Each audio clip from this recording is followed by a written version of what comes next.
Hi guys, Charlie here. Now I know starting uni can be a really stressful time and just the thought of trying to find a job on top of that can just be so overwhelming. But for those of you who are thinking of getting a job whilst at uni, I'm going to be giving you 5 tips on how to balance your job uni life.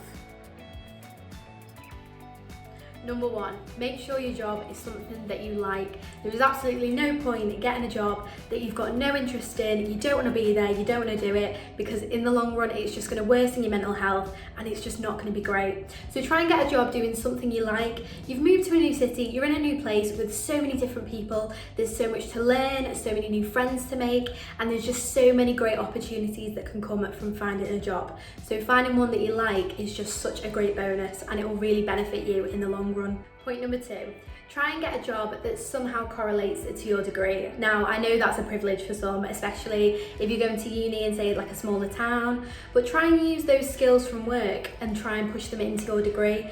For example, you could be working in Tesco on the weekends. Those customer-facing roles and skills are really going to benefit you in your degree. If you're doing PR, if you're doing a media course or a performance course, they all really add up and help. And I think, especially from my point of view, going to employers after you've graduated uni and saying, I had a part-time job all throughout uni, I was able to juggle my studies and work and a social life and everything else you've got, that really impresses future employers, and they say, right, okay, you've really got that balance, you've really got that drive, and I can see those skills that you've gained from working at a part-time job. So yeah. Point number 3, be organised. Now I know how easy it is just to get roped into work and kind of, you do want to make friends, you do want to be a family, but I think a really good point is to know your boundaries and set those boundaries. Don't be easily roped into doing extra shifts or covering someone else's just for that extra money. Try and really set down a stable shift pattern so you know what days you're working, you know what hours you're working, obviously you know what kind of income you're going to get from that. Just so, particularly in second and third year where things kind of tend to amp up in your degree, the workload, how much you're going to be in uni, you really know that you're not going to get a 3,000 word essay and you're going to have to pull an all-nighter because you agreed to take over Janet's shift. Really set those boundaries with work and know where you stand, because number 1, your studies are the most important thing. Point number 4, now in relation to setting boundaries at work, think about the holidays. Now this is really important, particularly if you haven't got your own transportation and how lenient your work is going to be. Think about Christmas, Easter, summer breaks. Are you going to have accommodation? Again, do you have any transport to get to work?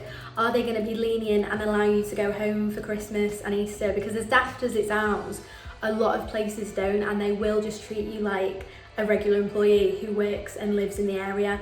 So make sure to really, I think as soon as you get the job, identify you are a uni student, these are the times I can work, I have to go home. Some employers just go, yeah, you can go, I know you live far away, you can go home for the whole 2 weeks, 3 weeks, even longer, and come back when you're ready. So maybe think about transferring to another shop if it's a big chain who you're working for, but really just be conscious about this fact, because some are very lenient, some employers really aren't, so it's just something you really need to be wary of. Point number 5. Now, kind of being quite contradictory from the severity of the last point, I just want to stress, remember to just prioritise you and your own mental health, your well-being, your safety. If a job just gets too much, if you've got the means to do it, and even if you haven't, I think remember to save, remember to just be a bit responsible. I know uni's a wild time and you can kind of go crazy with finances, but it also is a great time to learn how to save money and how to manage money. So I think that's a really key point if you're ever feeling that your job's just getting a bit too much. Maybe your studies are being too much and you just haven't got that balance. But just remember to always prioritise you. Staying at a job is not worth it if it's just worsening your mental health. So remember to just always think about you and your best interest. So there we go, those are my 5 tips on how to balance having a job whilst at uni. I hope they helped, I hope you were able to learn something from them, and just remember, you are the most important thing. So if you're not enjoying work, if you're not enjoying a place, go somewhere that will value you and your skills, and it will all be okay. Thank you, bye!